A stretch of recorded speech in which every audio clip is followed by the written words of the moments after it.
In 40 seconds, we will begin the show. It's like when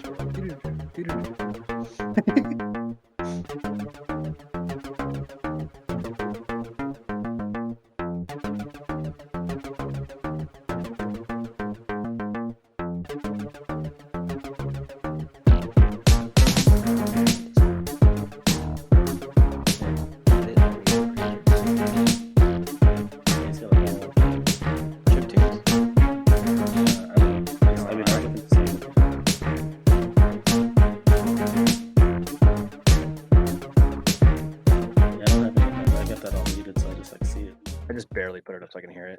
Alrighty, we're live. Hey. Hey, welcome to the Absolute Guard podcast, the podcast where we chronicle the past and the present of the fighting game community and bring on various perspectives from the Arizona fighting game community. My name is Benny, and as always, I'm joined by my co-host Jon. Hi, I'm Jon. So we're both competitive fighting game players and tournament organizers with over 10 years of experience in the community, and we're based out of Phoenix, Arizona. Our podcast is available here on Twitch at twitch.tv/spiral series, YouTube at youtube.com/spiral series, as well as on Spotify and Apple Podcasts. You can check out our pilot episode on there and this same episode later on. Thanks to our listeners for the warm reaction to our pilot episode. It got us super excited, so we upgraded a few things, as you can see on the stream layouts and whatnot. Big thank you to Jelani, aka Rocknin, for our logo and for also providing our theme music. And one last announcement is that we're going to be switching to a weekly format thanks to the positive reception, and we're going to be moving to Thursday evenings. So starting next week, we'll begin airing on Thursdays at 5 p.m. weekly. Yep, and then today's show is going to be about coaching in the FGC, community building and TOing. And also on that note, we're going to talk about banning things as a TO. And to help with that conversation, we're joined by our special guest, Rick. How's it going, Rick? Not too bad. How are you guys doing? Not too bad. Doing pretty good. Hey, there I am. Hey. Yeah, you're on the TV now. Cool. So why don't we jump into our first topic of the day, which is going to be coaching in the FGC. Well, actually, we're gonna let Rick introduce himself first. I Right? apologize. Yeah, So- intros. So, Rick, the gamer tag that I've always known you by is Rickdawg. So, if you can give us a little bit about kind of the origin behind that, whether that was something like you created or whether that was something that was bestowed upon you, like how did that come about? Yeah, well, I mean, it was a joke. So when I first moved to Arizona, yeah, I regret that name sometimes. But when I first moved to Arizona in like the early 2000s, I was starting to play CBS and NBC2, CBS One. I'm trying to remember the year. I can't remember exactly. And I started entering tournaments. I just, was starting to like just play. And so they asked like, "What do you want your handle to be?" And I had no idea. I was like, I don't know. And then my buddy with me was like, "Why don't you just put dog in your name like every MC is doing right now?" Because like all the MCs, all the rappers were like, Little Dog, Big Dog, Chris Dog, whatever. And I was like, "Yeah, screw it, Rickdawg. I don't care." And so I never thought of another name, and I kept entering tournaments, and I started like making friends, and I started traveling. And when I traveled, I entered tournaments, and I kept Rickdawg, and then all of a sudden, people started knowing me as Rickdawg, and I couldn't change it, so I was stuck with Rickdawg. It was just a joke, and now I'm stuck with it. So Oh man, that's great. I actually until I'm recently, always now it's Rick Daddy, but that's Tucson. I have Tucson to thank for that, but yeah, we'll get to that later. So Yeah, no, I was gonna say like there's other variations I've heard like Rick Dad, Coach Rick, other things like that. So yeah, that's awesome. but yeah, that's the origin of the name. Nothing fancy, just a joke that kind of stuck. It's a joke it lives on to this day. Yeah, it's great. So you mentioned like when you moved here, like but just in general, like your fighting game origin story or beginnings, when did you Mhm. get started with fighting games? I've played fighting games all the way back on Street Fighter 2, back in '95 or something, when I was like 15. I would I grew up in a very, very poor environment, so I would actually walk around the desert in California, find aluminum cans, take them to the recycling center, and get like $3 or $4 of money. I'd go to the bowling alley and I would play Street Fighter 2. And so, but Wow. I didn't know what I was doing. I just thought the game was fun, so I just played it. And so, me and my childhood friend Curtis, we would do that. Um, and then Killer Instinct came out, And I remember when Killer Instinct came out, the old Super Nintendo game, I went to Scandia, which is kind of like a a golf land Yeah. thing that I had. And they Yeah. had that there. And I took that game serious and I did pretty well on that. But there I mean, I grew up in Apple Valley. There wasn't like a big scene. There wasn't like, tournaments to go to local close enough anyways, because I didn't have money to travel. So I just kind of dominated my little, you know, scene there in the desert. And then life kind of progressed and then I moved to Arizona. So I really don't think I got serious in the fighting Mhm. games until I came to Arizona. And Okay. then I would say CVS 1 is probably the first game that I was like, okay, I want to get really good at this game. I want to see if I can, place. So Nice, nice. You mentioned Apple Valley. Like I have, my in-laws have a house in Victorville. That same same. Scandia that's like on that way there. Yeah. It's still there. Oh my Yep. god. Still Okay, there. I was that's actually awesome. just there visiting family like last month. So it's still there. Oh, that's awesome. I don't know if Okay. the game is still there or not, but I've actually we actually never got in there, but yeah, it's that's just okay. I mean, crazy. but it's Victorville's terrible. That's ghetto. So Yeah. and it's gotten way worse now. But yeah, Yeah. different story. Very cool. But yeah, Ben, you so want when to take? CVS one came out, I but before that though, I was actually I was working at the mall, and so I would go to the arcade at the mall, and Marvel vs. Capcom, and then NBC two was fairly new, and like the characters were still being unlocked, like Okay. on the arcade, and I tried playing it. Right, I'm terrible at versus games, but I love them, and I Yeah. started meeting a few people. I think I'm trying to remember because Jeff was one of the first people. Jeff and Scott were some of the first people I met. Just real quick for our listeners, Jeff was the guest on the previous episode podcast. So these Yeah. guys are And buddies. Yeah, yeah. Luke's balls. Yeah, Luke's balls and Saber. OGs in Arizona for sure. Mhm. And I don't remember the exact order of who I met or when I met them, but I started meeting some of the East Valley players, and CVS came out, and then we all just started kind of hanging out and playing, going to the arcades and playing, and that's I know I just fell in love with that game. I was like, okay, kind of reminded me of like Street Fighter 2 when I first started playing, and I was like, Yeah. oh, okay, it's a controlled, more zoning type, flow, which is for me personally, that's what I like. So So CVS one was your jam then. That yeah, that was the game where you couldn't pick your ratios, right? It was just like yeah, correct. The characters were locked in at certain ratios, right? And then you okay, had like each character had an SNK version and a Capcom version. okay. And usually when I hear about CVS one or CVS in Sorry, general, like EX version, I should say. Go ahead. Sorry. I usually hear about CVS two mainly. So what did you end up playing CVS two as well? Oh yeah, CVS two is the game I probably played the most outside of gosh Cross Tekken. But CVS one was only out for I wasn't out for very long. I'm gonna say maybe a year and a half, 2 years. I'll have to like look up, Google it to make sure. But then CVS two came out. It felt like CVS two just came out right away, like right after CVS one. So one didn't really get that much time to play, which Oh is yeah. fine because one was pretty imbalanced. We found out pretty quick. So Okay. I've heard horror stories about your Nakaruru in season one or yeah, series you know one, what's funny CVS is one. actually I picked that character. This is before I was this is the first game I was like I want to take serious. So I wasn't really like chasing a tier list, and this is also back before like knowledge was really shared, Yeah. well as it is now. There wasn't event hubs, right? There was just Shoryuken, but it was like mainly used as a forum. It wasn't a place to like blast all this information for the masses. Everyone kept it for major tournaments. Like, why would I let everyone know these secrets until the tournament happens, right? Can't really do that Yeah. anymore. But yeah. So, see, I'm sorry. What was the question again? Oh, I just did you play CVS two? And it sounds like you Yeah, did. yeah, I did. I'm sorry. So, Nakaruru, that's right. So we were talking about Nakaruru. So yeah, so I picked her because when I did go to the arcade back in Apple Valley, I would play Samurai Showdown just for fun. And I just Okay. thought the character was cool. I just liked Nakaruru, and I was like, "Oh shoot, she's in CVS one. That's awesome. Let me try it." And then I quickly found out that she's completely busted. Like everything is safe. Like, and it's dumb. The bird shenanigans, like you could just jump off the bird and it feels like you have zero frame recovery. It's great. So not quite as strong in CVS 2, but I still played her in CVS 2. Very cool. So, you've dropped a couple different fighting games as far as like, rather, you've said the names of a couple different fighting games. And of all the different games you played competitively, like, what would be your favorite? It's pretty close to CVS 2 and Cross Tekken, to be honest. I mean, Okay. actually, Vanilla Street Fighter 4 was a lot of fun too. But I might be a little biased on that one. But Vanilla Street Fighter 4 is actually how I met you, yeah, in a weird 2000 tangent. 09ers, right? Yeah. Even before that, like I was scared to enter the community or like get to know anybody, and so I had like one of the first potential parasocial relationships where I saw Rick on stream on Oh, really? Devastation stream originally in Oh, 2010, I think. Oh, And okay. that was when streaming it was streamed on Justin TV, I think. Oh yeah, gosh, I Justin remember that. TV, yeah. Yeah, so, like, that was before all of this stuff was around, or even whether or not YouTube was actually a thing or the concept of a YouTube personality. So I knew Rick from the stream, and so when I met him in person, I had no idea how to introduce myself because 'cause I'm like, "I know you, you don't know me."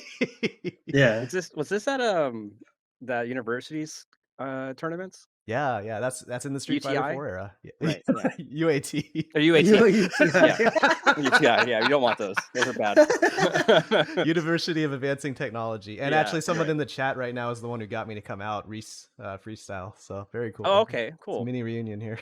Hey, I remember you saying that you saw me on stream first, but I couldn't remember how it went when we first met. Like I don't remember exactly.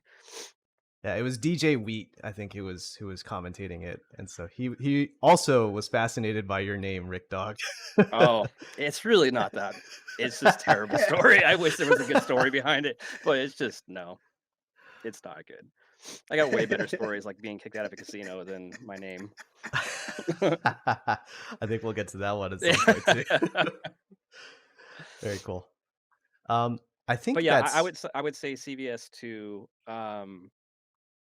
pre roll canceling. I know we'll get into that later.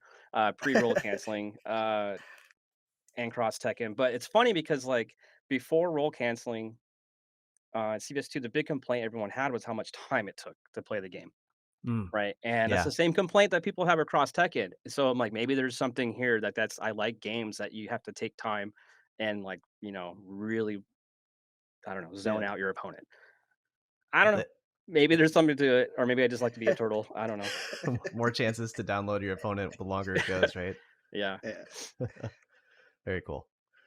So why don't we go ahead and move to the next topic in our uh, second episode here, which is going to be coaching in the FGC. And I think this Yep. is super relevant to having Rick on because he's one of the strongest coaches that I've seen in our scene. Oh, I appreciate that. So this is just a general conversation for all of us in the group here. But I was curious about what do you like? What is your coaching style like when you're looking to coach somebody or when you identify someone who could use some coaching? Like how do you approach that topic? Like if somebody hasn't asked me, like I just go up to them type thing.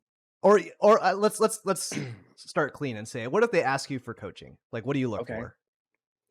I mean, I'm just gonna watch them play first and foremost. I want to see if there's any habits I can pick up on. If there's like, okay, so before we even get into that I think how this really started.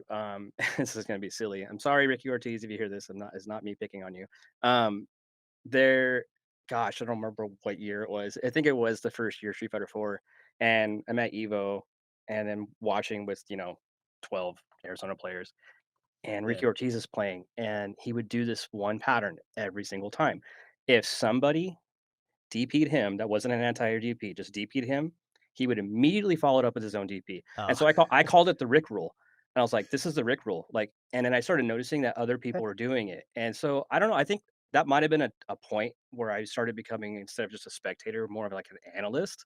And I started like Uh-huh. analyzing people's matches and try to like recognize patterns that they might not even know they're doing. It's kind of like a disrespecting. If somebody wakes up DPs you, you feel very disrespected, right? And you just Yeah. want to slap them right back in the face. Like, well, you can't slap me in the face. I'm gonna slap you in the face. And so, like, Yeah. that's what I noticed. And so, I think that's what kind of like started turning something in my mind switched, and I started like really trying to focus on analyzing people's play patterns, and I started just commenting on other people's play, and I think that's kind of what got into the coaching part of it, okay, because then people would start asking me their advice. got it. Yeah. So if somebody asked me to coach them, I first and foremost would watch and see if I can find out if there's any uh, patterns, any bad habits they do. Right? Yeah. Um, I know like Isaac. He's asked me to coach a few times. Funny. I've known Isaac for a while, so I can get away. I don't do this to everybody. I only do this to Isaac. So I think it was a Casino Arizona tournament, a Red Bull tournament, and he asked me to coach because it was a top 8 match. Yeah, and so I'm watching him play. He's playing. I think he was playing against like an Ibuki or something. I can't remember. And we have this saying, it's like stop playing like Tucson, right? Like wake up DP shit.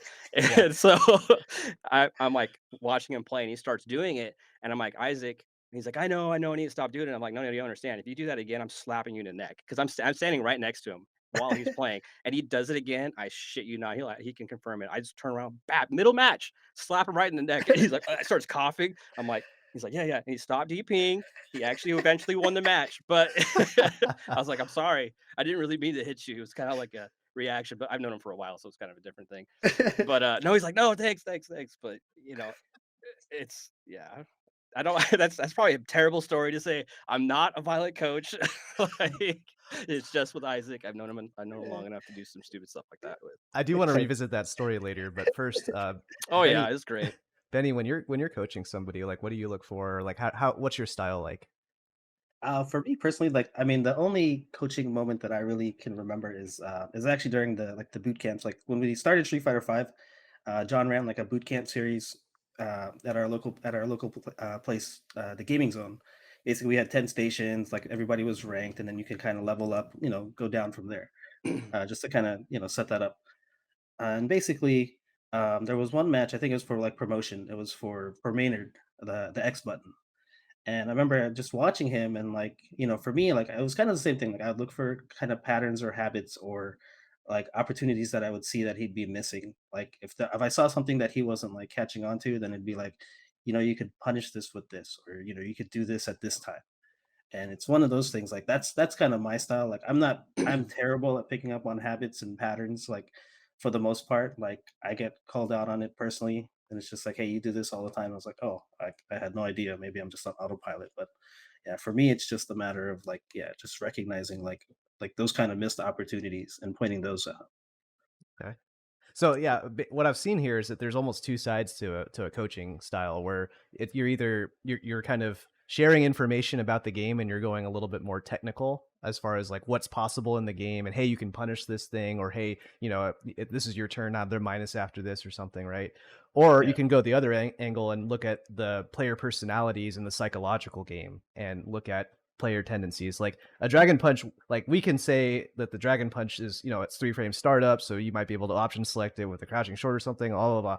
Or alternatively, you can say, well, this person's dragon punching constantly, or they're doing the Rick rule and they're just dragon punching in response to you, so maybe you pump the brakes a little bit, right? Right. Yeah.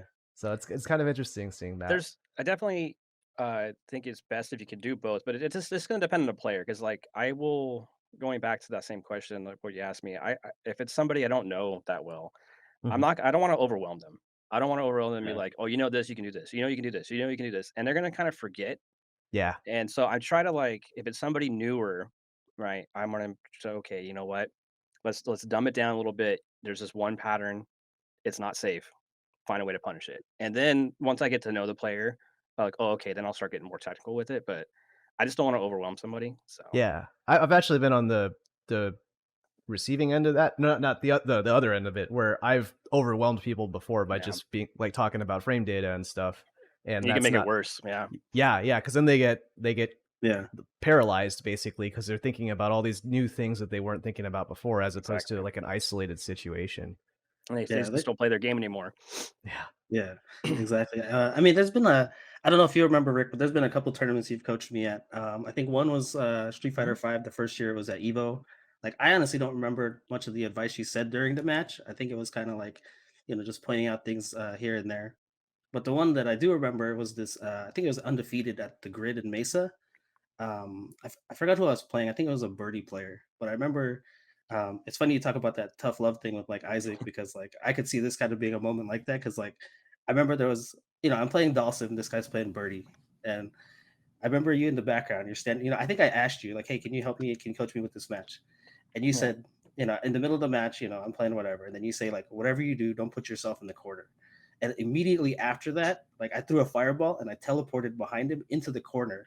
Right. And I just remember hearing you in the back saying, "What did I just say?" Yeah, I remember that. I remember that. Yeah, and I was just like, I was like talking to myself and you at the same time. And I was like, it's okay, I got this. I gotta read. How do I reach these kids? Oh man. Yeah, I do remember that actually. That's funny. Speaking of these kids, so kind of keying off the story about slapping Isaac in the back of the neck, right? So you were basically just right on the stage with, because I remember this was on a stage at the Casino Arizona, right? And so you were on the stage with him in the spotlight and everything, right? Yeah. And there's a lot of debate in the community lately about coaching at majors in particular. I think that's actually a security thing, but like whether or not coaching should be allowed at majors. Right. And I'm curious about your guys' opinions on that. Do you want me to go first? Yeah, go ahead, Rick. So I actually agree. I think coaching, well, I guess I agree and disagree. I don't think you could ban coaching. I don't think I don't think you should do that at all. I do think you should ban a player sitting next to another player, because now you are, I don't know. There's you get a couple different things. You're getting crowded on a player's, space. The opponent might get a little intimidated because there's other people besides the person they're playing against. So there's extra factors involved. And if this coach is like screaming things to do, like I don't know if that's fair on either end of it, to be honest. So I am with that. Like I don't think the coaches should be actively at the station while a big match is happening. Now, the same thing happens though with players. So I kind of thinking about this as I'm answering the question. The same thing is like spectators are gonna be yelling stuff out too, right? So Yeah. I don't know. I come from an arcade background, so this is a little different for me. I don't get riled up, or I don't get flustered when there's people hooting and hollering and telling me I suck and all that stuff. Like that's what I grew up with. Yeah. Yeah. But these new Such a players, like they're not used to that. They weren't born that way, right? So they're gonna be like, yeah. why is this fair that he has a coach and I don't? So I don't know. I go back and forth on it. I do think coaching should be allowed, but I think it should be more of like, okay, in between matches or between a match, like you can go to your coach and talk to him. If we could drill a little bit deeper, like we also have smartphones now, right? And this Yeah. actually happens a lot with top players, where they're all in group chats, right? And they're trading advice and whatnot.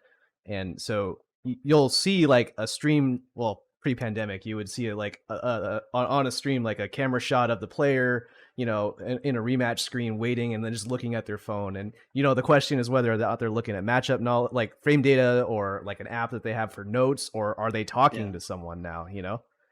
Right. Yeah. Yeah. That's a tough subject. How do you stop that? Do you put time limits on between matches? Like, I don't know. It kind of makes me think of the Milwaukee Bucks. That one guy that got the 3 throw line, he always takes like 2 fucking minutes to. I can't remember his name. Go talk, guy. Oh, Guy. You know what I'm you're talking talking about about. Giannis. Yeah, you're talking Yeah. about Giannis. Yeah. It's terrible. Like, first off, now you're wasting time basically for everybody else, not for you, but for everybody else. Uh, Yeah. but is it a fair playing field anymore? Oh yeah, I got you. Yeah, because like I guess my thing too is like I was gonna kind of talk about that too in terms of like the time in between, because like I don't necessarily agree with like having somebody in real time while you're playing sitting there, telling you stuff to do that. But at the same token, it's like what Rick was saying, like there's gonna be people in the crowd, saying this or that, and especially if it's their buddies or whatever. Nico actually just mentioned in the chat, he said he had Tucson coach mid match and beat him, and like then you run into a kind of situation with that, and it's just like, if that happens to you, like not everybody's going to react the same. Like, if somebody hears, hey, Yeah. you can do this against this, and it punishes something that you're doing that you were getting away with, like, is that fair? Like, how fair is that? You know what I mean? Yeah. And it's just like this guy doesn't know that, but he found out about it from somebody telling him in the crowd. But I mean, you can't police that with the crowds. Right. Especially like I don't want somebody like a coach to be there next to somebody telling them what I'm getting away with, because to me that's for them to figure out.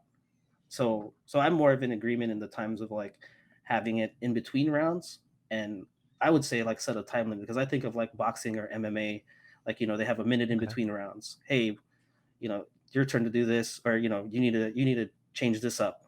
He's beating you to this punch. You need to learn to do this.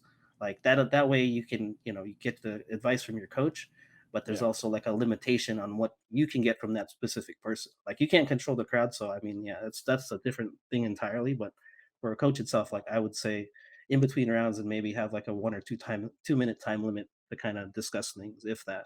I agree completely. Like, I think that's probably the solution, at least when it comes to these bigger tournaments, because if you don't put a time limit down and you got these tournaments with like 4 or 5,000 players, and all of a sudden everyone starts wising up and it's, you know what, I need to have somebody watching my match to point out something I'm not seeing. Because like when you're in I mean, when you're in a game, a player versus coach is completely different. When you're in the game, like it's hard to see everything because you're so hyper focused on Yeah.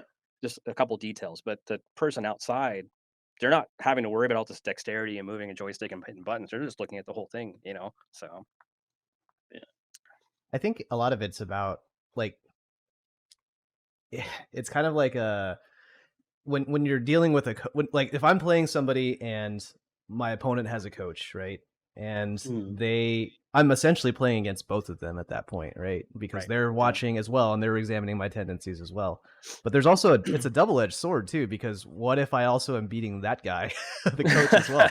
Where what if the coach is giving bad advice, And most It's of the time true. someone, if you're asking someone Yeah. to coach, they have a proven track record, but you never know. Like they could actually tell you something wrong. They could tell you they could have a bad read as well, and then I could take advantage of that. There's a little bit of extra metagame there where there's you could really take advantage of the pros and cons of coaching. Or Yeah. alternatively, like if you're flustering, like the overwhelming conversation from earlier, like Yeah. what if that coach is just overwhelming them with options, and then you're Hmm. like, all right, I'm gonna back off and not show those options anymore. And so the Yeah. coach just spends all this time hammering out, here's how you punish it, here's how you punish it, and then you just stop. And they're Yeah. Yeah. watching for it because their coach now has put pressure on them to resolve it, right? Kind of Benny, like kind of how you're saying where Rick put pressure on you to stay out of the corner, right? Yeah. So it's a weird double-edged sword. And I'm not sure how to. I personally don't mind coaching, but Yeah. there's a point where now it's a security problem where you have too many people flooding the stage. I Right. think there was a Smash player that like they got a crab thrown at them once, like a live crab. I wasn't that it was like Hungry Box or It was something? Hungry Box, Yeah. yeah. I Yeah. think of Yeah. I've seen the YouTube video of that. I was like, Jesus, Smash goes That's hard, I guess. that's a tangent that's not really about coaching, but also maybe the I crowd don't was know that scene, coaching. man. Not my yeah. scene, not my I problem. don't know that scene either. Fair enough, fair enough. I mean, I'm with you, John. It doesn't bother me, but I think it's just it's a generational difference, you know. Mm, So and now with tournaments getting so large, there is the logistics side of it you got to think about too, right? So safety, time constraints. So I agree with Benny. I think that for large tournaments, or at least if you're getting into like where it's staged, you know, like on stream and matches, it's Yeah. just the players. And then if you want time between, okay, you get a minute between round or between matches. Yeah. That's probably how I would start approaching it, and then I would just ask, you know, people around me if I was running a tournament and get their advice and make the best decision. I get you. Yeah.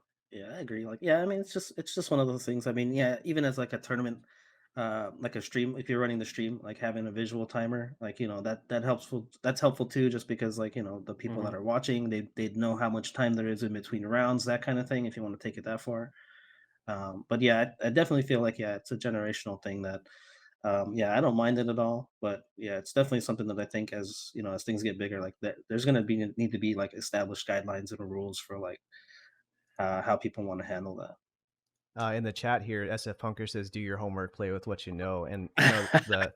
the point Yep. earlier I made about the having smartphones and being able to look up frame data or look up all that kind of stuff. I Yeah. wonder if a potential rule, like Benny said, that you could add is you can't have a phone on stage. You take that away Oh, from that'd be people. that'd be that'd be Yeah. big. Hmm. What would I you don't think know. about that, Benny? Like, I would don't you know be in because I know favor? I know some people like it depends because I know some people they prefer to listen to like music even Mm, over the game sound. Like me, I'm like I want the game sound whatever if I can focus on that. But there's some people that might want to listen to music. So I mean that's something else you'd have to police and like okay, well, let me make sure that this guy's not doing anything malicious, I guess, if you're gonna incorporate that into your rules. I mean, it goes farther than that though, because you have like Apple Watches and Oh smart No, man. watches. that's oh yeah, that's So I true. mean, if you're gonna start to take phones away, then what about every other electronic device? I don't know. That seems a lot. I'm gonna Yeah. start having a guy in the I'm gonna have somebody in the audience with a whiteboard just hold stuff up for me and be like, "Hey, John, Right? Yeah, you can like start doing the punish whole that." like baseball thing, right? They're just like, you know, Doing the signals. yeah, Or like they're pull up the stream chat. I bet some players have actually done this. They probably pulled up the stream chat to see what people are saying about them while it's going on, and maybe there's coaching in there too. that's funny. Yeah, I don't know if there's a way to take out phones and stuff like that. I think you just put a time limit. I Mm, think it's the only Yeah, thing you can realistically do. fair enough. Fair yeah. enough. But we'll see what happens down the road. I reset my Twitch password. Cool. I haven't been on Twitch in a while because the streaming thing, because I do music on the side. The streaming thing is kind of done now, so everyone's doing live shows again. Oh, Yeah. yeah, that's fair. That's fair. Actually, yeah, why don't we go on a tangent there? So, like, Sure. could you give us an insight on your music scene if you're interested in sharing that on the stream here? Yeah, that's really fine. Yeah, so I do music's my passion. I've been doing production and DJing since the late '90s, and I just started a new bass project. So now I'm in the realm of dubstep and rhythm. I've been doing hardcore, up tempo specifically, for 20 plus years. Traveled all over the globe. Released on 4 different major labels now over the last 2 years. So yeah, it's going pretty good. But my creative stuff is been in the bass scene, so I'm starting this new project. So I'm hoping that goes well. So yeah. Very Catch you cool. can see the hardcore is KORE periods between. You can see it on Spotify, Facebook, and then the new bass project is R3ND Rend.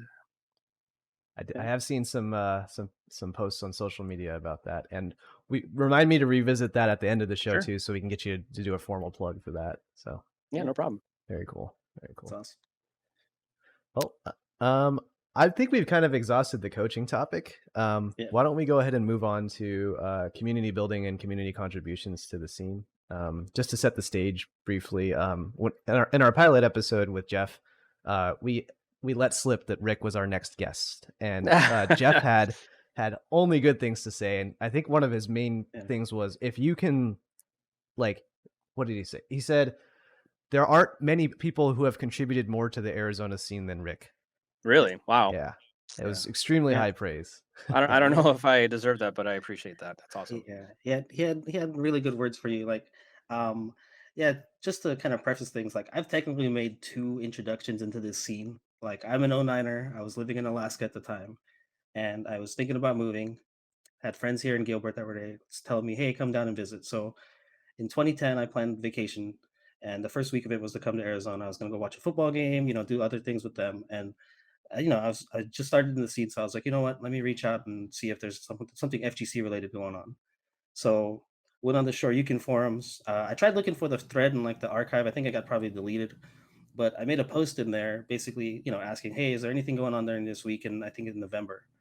And you were the one that actually replied to me and were like, hey, yeah, there's actually I think it was the last Ranbet of that season was going on, and it was in I don't even remember the name of the place. It was a sandwich shop in Awatuki. Like I just remember it was near Chuck E. Cheese, Oh, and I had that was the ones I was throwing. Yeah, I Yeah, think. Yeah, Hmm. yeah, exactly. Yeah, that's what I was saying. Like you were the one that reached out to me or replied to me and were just like, "Hey, this is what's going on in Awatuki." And I was like, "Cool, I'll see if I can make it."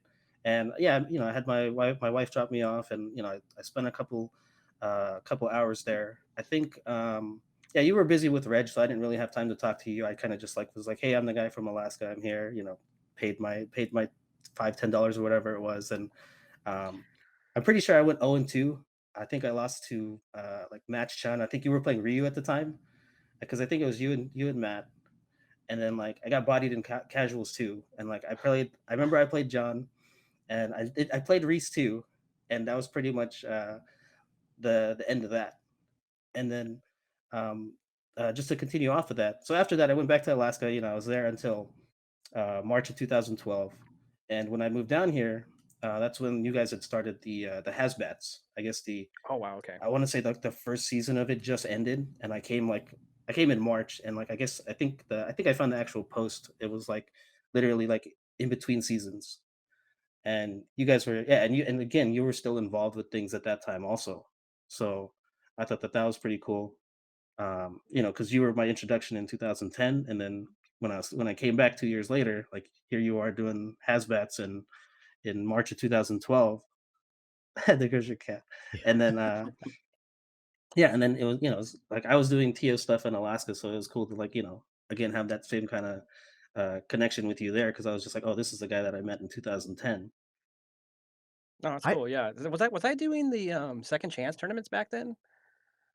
I think that was one of your big pioneering things. Do you want to go into length about that, about what a second Sure. chance tournament Yeah. is? So I guess we'll go a little off on that too. I can't remember, Ben. You have to remind me of that or not, because I know there was a point in time during that period where I was at that pizzeria, um, where I was starting. I was like, I wanted more people to get more matches. I want the whole community to get better, right? And I was like, well, the best practice you can ever get is tournament level games. Like you Yeah, can't replicate that outside of a tournament. It's really, really hard unless you put money on the line, right? Something's got to be on the line. And so I was like, you know what, let's do a second chance tournament type thing. And I tried different iterations of it. The first one I did where we would do, I think it was like 3 or 4 rounds of Swiss. And then everybody that was 2-0 or better would go into his own bracket, Yep. and 0-2 and worse would go into his own bracket, something like that. Yep. And then the lower end bracket, this is basically second chance bracket, you would do a regular double elimination, and then the winner would get like their money back or something, right? Or maybe a little bit more than okay, their money back. And this way, I was like guaranteeing everybody would get, I think it was like 5 or 6 games, no matter what. So it took a okay. little longer, but I mean, I don't know. I thought it was a great idea. It's something I hope that I see more in the future, especially when the new games come out. I think it's a great way to start leveling up quickly. You just gotta get Yeah, more tournament games. Yeah, yeah, I that like the logistics around it is pretty solid because like nowadays you have a bunch of setups left over as the main bracket kind of shrinks down, uh or you put everyone in that high level bracket. There's plenty of setups left to actually run that second chance tournament, and it also has the side effect of just being really friendly to beginners. Um, Right. so like it's a way of it's interesting for Rick in particular because Benny, your story about how Rick welcomed you to the scene multiple times, yeah, like he did that for me as well. And OGs, you get this OGs get this reputation of not necessarily being welcoming to newcomers, or more like, hey, we came from the arcade culture, Yeah. so they're soft, like we're tougher than the softies and the 09ers, right? But yeah, Rick is actually somebody I think who's extremely welcoming to newcomers, and to the point where we were talking about not overwhelming people when we were talking about coaching, or like ways to help both the veterans and the new players with the Swiss tournament, where everyone gains something from that, and that was pretty cool, yeah. pretty cool. Yeah, that is pretty cool.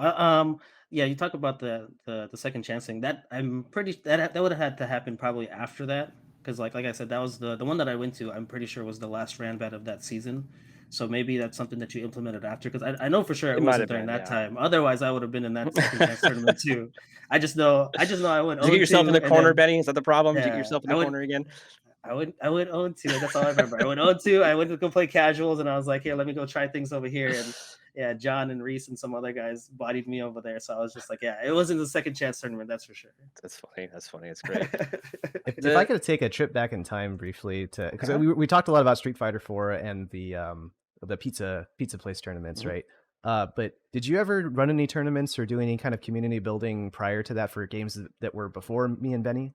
Oh, yeah, I was actually just about to get into that. Go for it. Yeah. So speaking of like tournaments and, I guess contributions to the scene, uh, to be fair, it was a very selfish thing. So again, I just what started off that way. At CBS One, I really wanted to get good at the game. I wanted to be one of the best, right?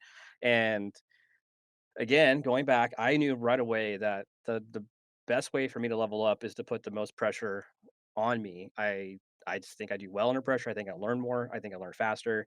And so I was like, I need to get more tournaments. I want more tournaments. I can't stand there's only one tournament happening every month at Golfland and only like 12 people are showing up, right? So Okay. I started doing weekly tournaments at my apartment. I used to live in the Quadrangles. It's this tiny 800 square foot apartment. And I mean, there's probably pictures somewhere where they had like 40, 50 people in my apartment, and we're on this like custom 2-person stick that Cigar Bob built, and we're playing CBS one matches till like 5 in the morning trying to figure out this tournament. But it started off because I wanted just more, more tournament matches. And so I was like, fuck it, if Okay. nobody's gonna do it, I'm gonna host. Oh, by the way, am I okay to curse? I forgot to Oh ask you. yeah, Yeah, you're fine. All right, good. we're good. Because even if I wasn't, I probably would still slip. Sorry. No Yeah. worries.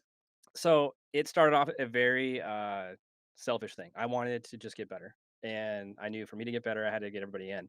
Then I started becoming, friends. Like some of my lifelong friends I've had like, have come from fighting games. It's great. Yep. And Hmm. then they started going to the more of the aspect like, well, I want Phoenix to do good. Well, first off, it was I want East Valley to do good because back then East Valley, West Valley was a big rivalry between us. Okay. Um, the West was always better at Marvel, and we seemed to hold down CVS. It was kind of a weird Yep. thing. Um, so it became more of like a regional thing. I wanted East Valley to do good. So then after if we weren't doing tournaments, it would be like me, Jeff, Scott, John, and we would like infiltrate, right? We go to like Desert Sky Mall Yeah. and go to the arcade and see if we can just run the arcade machine and kick all the locals off and never let them back on again, type thing. And so I guess yeah, it's just I don't know where I was going with it, but it's basically how it started was because I just wanted to get better, but then it grew into the point where I started to feel like, I want to see my friends do better, and then I wanted to see the whole Mhm. region do better, and it started growing and growing. I got a lot of pride just seeing people around me just do well. Okay, yeah, that's awesome. Cause yeah, 'cause that was gonna be my question. Was like pretty much like what was the catalyst behind it? So yeah, I definitely think that there's always some kind of personal selfishness when it comes to starting things. Cause like when I started to TO in Alaska, it was literally because like things were just running late. Like we were just, we were kind of a small community. I think at most we'd probably get 20 people. It'd be anywhere from 10 to 20, just different tournaments, and we would start Sundays at like 3 o'clock, and some days we wouldn't be done until 10 o'clock at night. And it was mainly just because like everybody was cool with each other, things were super lax. So it's just like, hey, I'm gonna go grab food, I'm gonna go smoke, I'm gonna go pick somebody up, and I gotta drop them off and I'll be back. And it's just like we didn't have any real guidelines for that. And it became kind of like a pain point for me in terms of like my family and me working early in the morning on Monday. And it was just like I can't keep, we don't have a large scene like it, Right. these brackets should be done in like 2-3 hours at most. So that's kind of where I kind of stepped in. Me and my wife, she reached out to some of the local TOs, and we're asking them about how to get things off the ground or what she needs to do to get things going. And that's kind of like, that was a kind of a selfish thing on my part, but it was like I also kind of looked at it as like, well, I'm sure there's other people that kind of feel this way too, and maybe just didn't want to say something. Hmm. And it was, it took us kind of just, taking that step forward and kind of being the push to like really kind of have strict times and stuff like that. Yeah, just if you don't have like a good schedule, it starts feeling way too casual, and people are gonna take it that way. And again, going back to like trying to get better, like I always feel that Rambats or tournaments, like local tournaments, these are all just training sessions. Like these are Hmm. cool. You can win, get some money. That's great. But this should be like looked at as a training session to when you go to a regional, right? To go to like a big tournament and like prove that's your proof right there, right? And if it gets to a casual format like that, yeah, I don't see how you could get something out of it. So I get it, and that's awesome that you did that. Uh, where did so when I joined the scene, Ranbats were in full force, right? Hmm. But where did Ranbats come from? Did we invent them here? Did I don't someone I invent don't think them? some I don't think somebody invented them here. I actually don't know. It might have came from a California thing actually. I'm pretty Yeah. sure it actually did come from something Alex Valle was doing actually in a Southern California training. I'm not 100% on that, but I'm pretty certain that's where that originated from. Alex is a great speaking of community leaders, he's gosh, like probably the best, right? SoCal is would be lost without him. Yeah. He's done so much for them. So he's definitely pioneered a lot of things. I'm pretty sure Rambats came from him Okay, or Watson, one of those SoCal guys. I'm pretty sure. Yeah. very cool. And so, like, did you ever run a season of Ranbats, Rick, or were like what kind of tournaments did you run when you were Oh no, oh you back talking then? about like the pre Street Fighter 4? Yeah. Oh, no, there was, the idea of Rambaz wasn't ever a thing. Okay. We would do regular double elimination brackets, and then, there'd be times where if we wanna do, like, a serious training session, um, it'd be at my place or, like, Jeff's apartment, and Dan would be there, Scott would be there, myself, and some other, John. and we would do just round robins, right? Okay. So we would, but that'd be more of like a intimate training session for the core group. Yeah. Okay. But there wasn't like King of the Hills, training sessions, Rambats, stuff like that. That really wasn't a thing I saw until Street Fighter 4. Okay. So, and then Benny, like with your TOing experience, did you ever like did you guys run Ranbats in Alaska or Yeah. So okay. that's something that was actually going on before I even started TOing, because like Okay. I started in my first tournament was like March of '09, and like I went to that tournament, and then I'm pretty sure it was like fall of that year, like they had started Ranbat. So I don't know where that idea came from either. I'm sure it was picked up probably from California, or maybe even like a Japan thing, something like that. Okay. But it was something that we went to like a local video game store across town, and I remember we ran Ranbats there. I got pretty humbled there because like from my last from the last episode, I was talking about how I got second at my first tournament. I was feeling myself, I was feeling good. Then we go to Ranbats, and like everybody's like playing well, and I got humbled pretty bad. So it did give me motivation though, because like Oh, that's there were that's good. there was a couple players that like really like I just couldn't stand to lose to them. So my motivation was to get to the point to beat them. And once I got to that point, they stopped playing. And like whether that was coincidence or not, I Mm. don't know. But I was just like, I kind of looked at it as like, well, you guys aren't playing anymore because now I'm above you.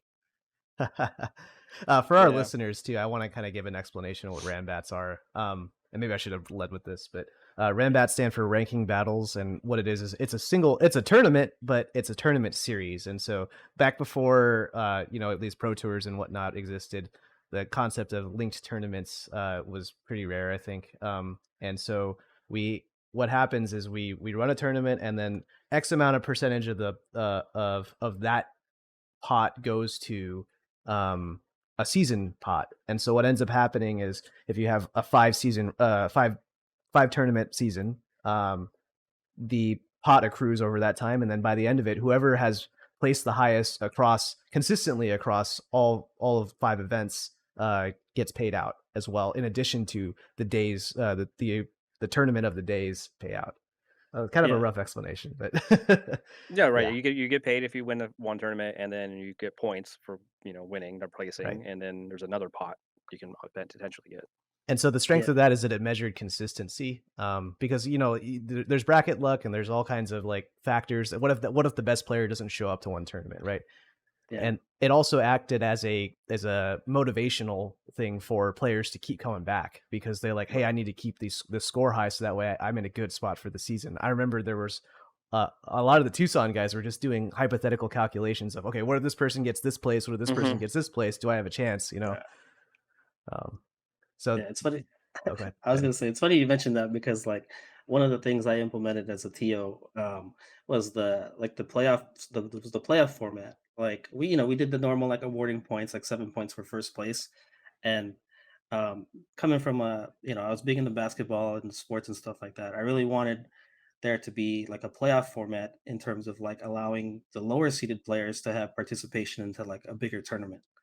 And there's actually I actually like was looking when I was looking through the Shoryuken forums. I actually found the post where like I was giving feedback to Rick about um awarding points and having a playoff system set up. And even when I got here, I think it's probably on our Facebook group somewhere, I was leaving feedback about that. And it's a little bit of back and forth, because like some people are like, well, if you win 3 of the 5 tournaments or whatever, like you deserve to win the Ranbet anyway. Whereas, I was kind of looking at it from like a macro perspective, and just thinking like, well, after 3 tournaments, like we kind of have a front runner, and then attendance drops off Right. dramatically. And it's like, why is that? Well, it's because, a lot of the lower level players just feel that, they don't want to come to the tournament. They don't feel like they have a chance at the money, or, something bigger. So, if they didn't feel like coming out, then that's why I was looking at the playoff format. And that I felt that that was a good way to kind of like bring more people in towards the end of the round bats, and kind of keep things going. So like you have like buys for higher placed players, I'm guessing. Well, initially, like I think the first thing we did in Alaska was just a single elimination tournament, and it was just like first round was like first to 3, second round was like first to 5, and then the final was like a first to Mm. 7 or something like that. And then like yeah, I mean, I think me and John have talked about this before too. It's just like especially with Street Fighter being so matchup heavy, like that was one of the counterpoints. It's like, well, what if you end up seeded number one and you're the best player, but then the eighth seeded player is like the The worst counter, matchup in right? the game for you? You know what I mean? It's just like, Yeah. well, I just did all this work to get number one seed, and now I got to play this guy that, you know, maybe isn't as a player better than me, but it's a hellish matchup for my character. I understand why you're going it with the playoff route. And I think there's probably something really cool to do with it, but that was the same reasoning why I wanted to do the second chance bracket. I wanted to Yeah, keep players there, right? Yeah. Same problem, different solution. yeah. Rick, do you have a background in any other kinds of unique formats like Second Chance and Ranbats and whatnot? I mean, we just did massive round robins, King of the Hill type stuff. Mm. Where we would have like this was bigger in Third Strike, because it would be like playing at somebody's house. Jeff usually Yeah. because he actually had the arcade, and we would just set a timer like 4 hours or whatever, and whoever got the most wins over that period then Okay. would be the winner. Um, but that was more again. Usually, you can only do that on a smaller setting Yeah, usually. yeah. So I'm actually fascinated by the idea of running a tournament on an arcade cabinet. Obviously, there's I retro miss games right those now, but days. Like I do miss the arcade. Like it's a different animal. what makes that animal so different? Like, what are the challenges or benefits of running a tournament on an arcade machine? Oh, I mean, first the cons are obviously getting the arcade machines, right? Like Yeah, it takes a yeah, lot of arcade machines now to run a tournament. Like, back yeah, when it was like B5, okay, we had 64 people and that was a massive tournament. Like, no, that's a local now, right? So, yeah, um, but the pros of it, if you can do it, if you can get enough machines to actually run your tournament in a feasible, time, uh, It's I don't know, it's just like an equal playing field, I guess, in a way. Like you're both playing on the same exact hardware. You're standing yeah, right next to the player. Like you can introduce things like you'd fake button tap stuff, like so you would smack the side of the arcade instead of actually hitting a button. So you would move like you would do a DP and then smack the side to Yeah. fake them out. Like you just like that. I don't know. It's just silly things like that. Like I think it was more of a mind game to an arcade match versus a console match. yeah, So yeah. There's no. specifically, the oh, go ahead, Benny. Go ahead. I was gonna say there's no Yeah, setup no either. hitbox. There's There you go, Jeff. there's yeah, no hitboxes. There's no setup. No setup time either. It's just like, hey, it's your turn. That's the big pro I forgot Walk up about to the that. cab. Yeah, Just walk walk up, up to the play. cab and play. Yeah. Very cool. And But it's just that's not possible anymore. so like arcade cabinets in America are side by side, right? And so a lot of those Mhm. psychological games are relevant. But what about for head to head? Did you guys ever run any of those kinds of tournaments on like? No, I mean, nobody really had, like, those type of cabinets, those candy cabinets or anything like that at the time. Yeah. They were super expensive to get. I didn't know anybody personally that had one. Um, yeah, everything I saw was side to side, and the problem, though, is, they're all usually American sticks too, so you gotta deal with that. Yeah. Yeah, I was When you gonna say say one deal of with the. that though, like, are we talking about durability or like? Well, there's that part of it too, but, if you're not used if you play at home and you're playing on Yeah. Japanese hardware, good luck. Yep. Like, it's a completely different feel. Yeah, it is. Yeah, I did that. There was a tournament, or not a tournament. There was like an arcade I visited in Portland, and it had a cab and it had a bat top, and I was just like, I couldn't do anything. It had a bat top and whatever the Probably a concave, perfect the probably a concave perfect button. 360, so there's no corners or anything. Oh yeah, it was a Yeah. circle gate too. Yeah, it was a circle gate and the freaking concave buttons, and I was just like, I could do some basic stuff, but I was just like, yeah, this isn't what I use. Everyone has some Popeye arms back in the day with the American stuff because you like tough springs and everything. But it's crazy because like people that play on American sticks, they have no problems jumping to a Japanese controller. They might break it, but they can play on it, right? But it doesn't seem to work the other way around. No, I So I mean, personally I cannot play on an American stick whatsoever. yeah, it's yeah, you gotta spend a lot of time with it. I don't know. I don't I miss the arcade stuff. That doesn't mean I want to see it back. I don't think it's Yeah, feasible. I think it would just be more of a nightmare. Like if you want to play at home, cool. But nah, just put it on a console now. yeah, I think a lot about the psychological effect of like the psychological effect on playing side by side in an arcade atmosphere, but then also like in a post-COVID world, there's a lot of players that have joined the scene and have never actually played in an offline tournament before. They played in a tournament and gotten mhm, those nerves before, but the yeah, idea of a fake button or a dead button or like someone like like shrugging their shoulders or something when they're about to do a DP, like those Mhm. kinds of tells and whatnot. And I actually do remember Rick saying something like that to me, being like, "I have a visual tell, like a body tell when I'm about to do a Yeah, reversal." you started, going back. Oh, You started pushing your chair back. I remember that. Yeah. Yeah, um, yeah, it's good. That's good times. See, but those are the type of things that you learn when you play it in an arcade. You got to look at yeah, every because edge you can get. So yeah, and maybe that's part of the coaching aspect. I don't know. like Benny, did you ever have any tells, or did you ever notice anybody like physically outside of the game when you were playing in any of those tournaments? No. No, not nothing I can really think of. I mean, yeah, that's I don't know. I guess that's one of those things where I'm just like too focused. I got tunnel vision, that kind of thing. Like I'm not looking at those kind of outside things. I mean, maybe if I didn't play in a ton of tournaments or like in the arcade scene. But yeah, it's just like I mean, I would look for that kind of stuff like after the game or after I did something. Like I would side eye somebody and be like, how are they reacting to me doing this? Mhm. That kind of thing. So I mean, yeah, it's definitely I don't think psychological thing. I don't think you'll that's really a big factor anymore because I just as a thought just came up. I've in the arcade days, like frame data has always existed, right? But nobody really thought Yeah. about it back in the arcade days. Everything Sure. was just feel. Everything was a lot of feel. Like, okay, Yeah.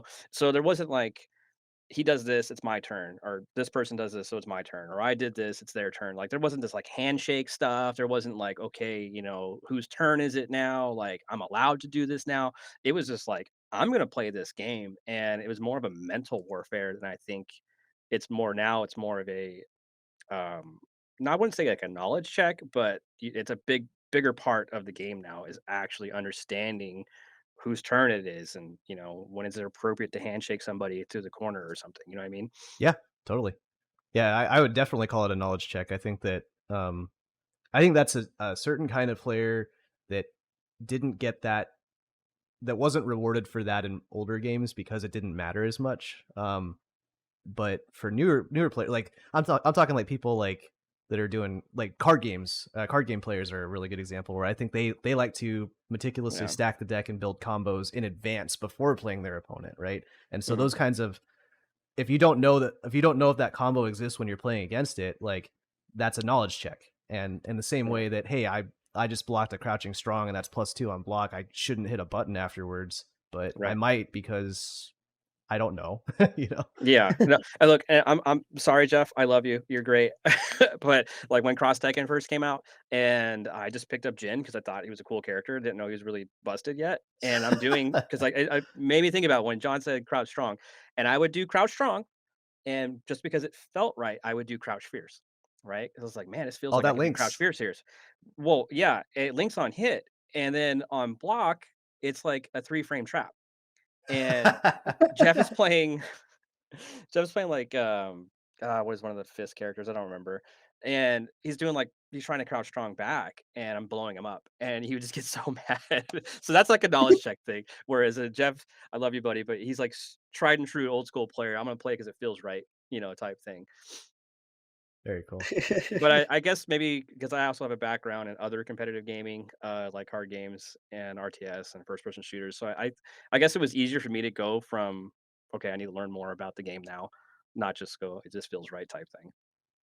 Yeah.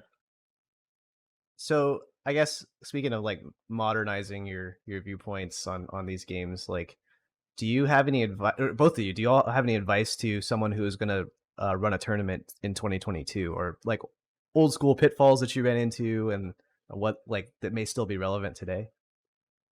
Do you want to go first, Benny? Yeah. I don't know. In terms of like pitfalls, like I don't know. I feel like I don't know if there's really anything that I don't want to say I ran perfect tournaments for sure. That wasn't it. But um, I don't feel like there's anything that um, other than I guess keeping a schedule. That'd be the biggest thing. Sticking to your schedule. Um, I think one thing that I implemented or I was talking about at one of our even our ran bets was like the station numbers. Like that was something that like I think just kind of started out of nowhere because it was like people didn't know where to go. Go play over there, you know what I mean? Yeah. And it's just like go to station two. Oh, this is open, like that kind of thing. Um, Yeah, I don't know. I think that's something that I'd really have to think about in terms of like, um, I mean, I'm always willing to help if somebody's like looking to to host something, or I'm always have, um, I don't know what I was going to say. Uh, I don't know. There's a lot that's involved in that too. Like, I mean, securing a venue, um, setups, those kind of things. If it's a situation where you don't have setups at all, Sure. Yeah. working with the community and the players in that part, and there's a lot of things that go involved with that. What's up, bud? I think, logistics aside, the first thing I think you should do if you really want to get involved and you really want to be like somebody who wants to organize tournaments, understand that you're a TO first, you're a player second, first off, Yeah. right? If you're Oh, going to play, um, and then before you even think about like throwing tournaments, like enter a lot of tournaments in your scene and see what's going on, see what people are complaining about, like take feedback. Just kind of you can apply this to anything you really want to do. Just like jump in it first as like a customer or whatever, like a participant, and just observe, see what's going on, and then you can make your own notes from it. But when you're actually getting into the tournament thing, I think some of the biggest, some of the best advice I can give you is just try to be adaptable.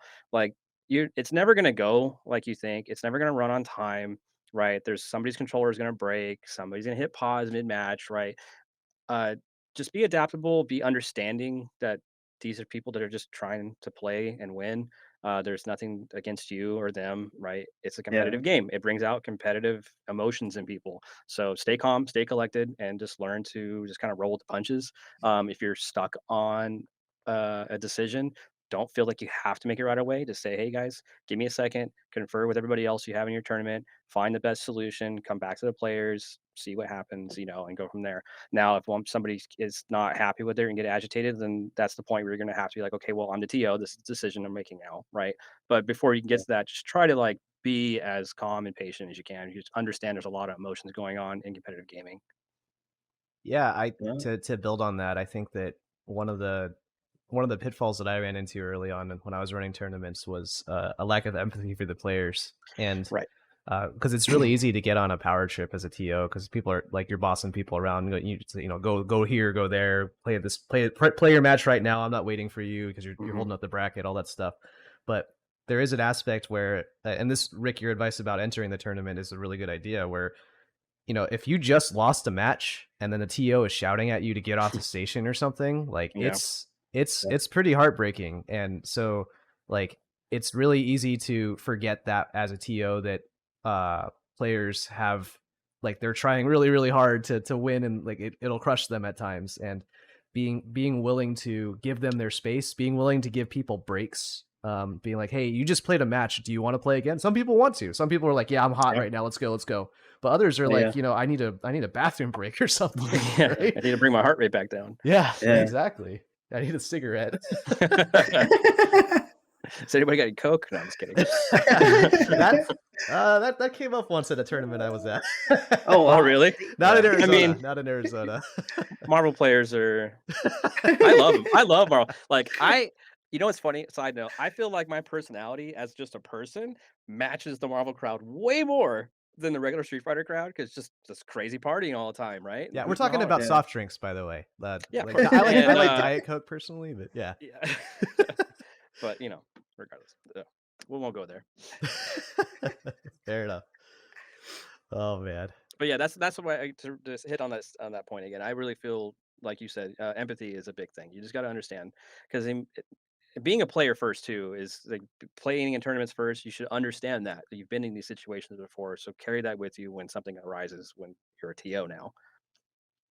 Yeah, yeah, that's a big thing. It's funny you talk about like the empathy thing. That actually happened. Like, so what happened to the first tournament that we held after we had established like, we're gonna run on time, all this stuff. So one of our top players wasn't, he got registered in time, but we were being strict about DQs, putting people in the losers and stuff like that. And if I remember correctly, like we had to put them in losers, and they weren't happy about that at all. And as TO, it's like Rick was saying, like you can't take that personal, but they came in hot and were like, well, why wasn't I think actually they weren't even put in the bracket. It's one of those two situations. But either way, they weren't happy about it. And I just remember, it had, I think my wife had to step up and basically had to take it for me, because like they were gonna like attack me personally and getting at me personally, and she had to be like, that was my decision. This is what we're doing. Like, that's final say. Like, if you got a problem, we'll talk about this later, kind of thing. Mhm. So it was yeah, it's just one of those things. It's like you have rules to abide by, and like it's like my biggest thing, like when I run events, is like I just want communication from a player. Mhm. Like if it's especially like Evo's coming up, one of the big things that I've seen from some players that I don't see from others is like, they'll you'll see the players that are like real kind of um that recognize that, and they'll be like, "Hey, I'm playing Mortal Kombat. I'm over here at this pool. Like, please don't DQ me." And like, if you give that TO that heads up, like they know, and like that's just being courteous, right? That's just being nice. And like, if you don't tell me that, then I'm gonna start looking at like, well, I don't know who you are, top player, whatever. Like, if you're not here, I'm gonna be looking to DQ you. So, Right. at the very most, like, or at the very least, you should, communication's a big thing. If you have to do something, if something comes up, because like, matches can be held off. And it's one of those things, like that's probably my biggest pet peeve from running tournaments, is like people just not keeping me in the loop, or in their situations. Like there's so much going on in terms of like trying to, especially now, queuing up matches for stream, Right. getting all that stuff sorted out, that the last thing I need to think about is where is this person at. Now, to hit on that again, I think that's a great point, right? You want communication, but it goes both ways, obviously. Sure. And Yeah, I think the best way to like instill this type of behavior is to show it yourself, right? As a TO, yeah, and just show the empathy, show the communication part of it, and like lead by an example type thing, right? And then I think over time, then you'll start getting that. Plus, players, if you go to a tournament and the TO is like friendly and understanding, you want to go back, right? yeah, So I think that'll yeah, just foster good communication as, you just keep being calm, collected, and like you're talking about, yeah. Yeah. That'd be my biggest advice. Outside logistics stuff, those can be figured out. Find a venue, another shop, and just work with them. But yeah, yeah, be yeah. adaptable, learn to be empathetic, and communicate. Yeah, I think my second biggest advice would be just have snacks. Yeah, or have it at a pizza place so they can order pizza. So, okay, Uh, we gotta get some background on this one. So I believe there was some tournament where I forget who ran the tournament, but someone ran it and people were criticizing it because people were hungry and there wasn't a way to get food. I don't know. So no, All right. so the Oh thing no, you the want to thing go that in? happened. Yeah. So there's actually I actually I don't know found this. my Facebook post for it. I don't have it pulled up right now, but basically it was like my general feedback about the turn. It was a ran bet. I think it was run by Steve Gannon. Oh, okay. So I think it was a ran bet that he ran, and like I'm pretty sure, because I was looking through the comments and stuff, like it ran, like a bunch of the games ran late because a lot of Tucson players came late because some, accident on the I-10. Mhm. And I guess the decision was made that we were going to run later to allow those players to come there. So I ended up making like a big feedback post and like prefacing with like, you know, I've been a TO, like I understand what that side's like. So, please don't just, take this as nothing. And like, yeah, I remember like throwing in snacks in there as part of my feedback, other than, you know, I think this should run on time regardless of the players that are, arriving late. Like that's not something that's in our control. And, it does a disservice to the people that did show up on time and, or were early. Because I remember from that specific tournament, there were people that had to leave because they couldn't wait around like the hour or a couple hours while the tournament was delayed. So that was like that feedback, and then like I had mentioned something about snacks, and then I think it kind of like dogpiled from there. Like where I think Scott and other people were like, "Hey, yeah, we should definitely have snacks. If you guys can put snacks in TGZ, this kind of thing." Like then it I, started from there. is that why they started carrying like little chips and Red Bull and stuff? Yeah, I don't know. I mean, I just remember like I left that feedback, and I was just like, "Hey, I I don't," just remember going in there one day and be like, "Oh shoot, they got Red Bull. Let me grab one of those." And I was yeah, playing CS:GO. It was awesome. I didn't know the yeah, story behind it. yeah. It, That wa- was it, that it was was a that's it was a meme for a little bit That's because funny. I think that's actually like a really big point, is that if you're a TO, always ask for feedback and improvement, because you're yeah, gonna like there's That's a You good point. can literally just ask your client base right then and there, like, what Yeah. could we do better? But then on the flip side, like if they tell you what you could do better, you got to be able to handle it, Yep. and you got to be Yeah. able Yeah, to don't take it execute Don't on take personal. it it. personal. Yeah. Don't take Right, it personal. right. There's a actually it's a side thing. There's a book that I highly recommend, the Four Agreements, and one of the agreements is to not take things personally. It's just in a life general thing. I think it's a good book to read. But yeah, going on that, don't take it personal. Nice. By the way, that's an amazing book. It'll change the way you view Uh, communication in general. what's the name of the book again? The Four Agreements. The Four Agreements. Okay. Yeah, it's real I'll look short into read, that. real short. Very cool. Nice. Yeah, so on the topic, I mean, we've been talking about just community building and TOing. So we'll get on to our next topic here, which is basically when do you ban something as a TO? So there's a lot of instances and different examples of things that could be bannable. So the things we wanted to hit on were basically things that were like newly discovered in the game, like we mentioned earlier, like the CGS2 role canceling. Hmm. Um, then also it could be things provided by the devs, like whether it's like new features or anything like that, or how do you handle those kind of things? And in relation to, like, say you're running a tournament next Saturday, and all of a sudden there's an update that comes out, and it's just like, hey, are we going to allow this for this tournament or not? Yeah, S- it's tough. It was a lot easier pre like every weekend a major tournament, right? Mhm. I should say actually it's not easier. I'm gonna say a lot harder. It's easier now because now you can just kind of follow what the big guys are doing, and Oh, you want to use that because again, going back to like your tournaments in my mind, you should be looking at them as sparring, right? You're Yeah. practicing, right? Yes, Hmm. you're trying to be the best in your area, but if you're taking it serious, it means you're probably going to travel too. So I look at that as a sparring thing. Well, if I'm going to make this as my practice regiment, then I need this to mirror what the big dogs are doing, so that way when I go there, I'm not going to be caught off guard, right? So I think it's easier Yeah. now. I think you just kind of follow the big guys. If it's something brand new and they haven't made a decision yet, okay, well then at that point, say for example, a new character came out and a lot of people are griping, saying it's too busted or it's not enough right. time to figure it out. Um, I think personally, if it was like within a week, probably would be banned, but I would take a community vote for it if it was too close and I would have to make a decision about it, right? But when I say too close, it would have to be two-thirds or better. I wouldn't take a 51-49 type vote. Oh, Um, okay. it needs to be like majority. And Yeah. Yeah. that's me personally. That's how I would approach it. Now, pre that stuff, like for example, role canceling, right? Yeah. That's a good Yeah. example. Um, Actually, could you give an overview of what role canceling was in CBS2? Okay, sure. So, in CBS Unbiased. yeah. Oh, you Unbiased. wait, you like unbiased? Oh, Oh, I thought you said you're biased. I was No, no, like, no. "You like rolling?" yeah. Alright. So, CBS2 has a mechanic called rolling, and you can use that to, go through projectiles, go through, like, regular hits, but you can be thrown during the animation of a roll cancel. But you basically become just invulnerable. You can't be touched, right, besides a throw.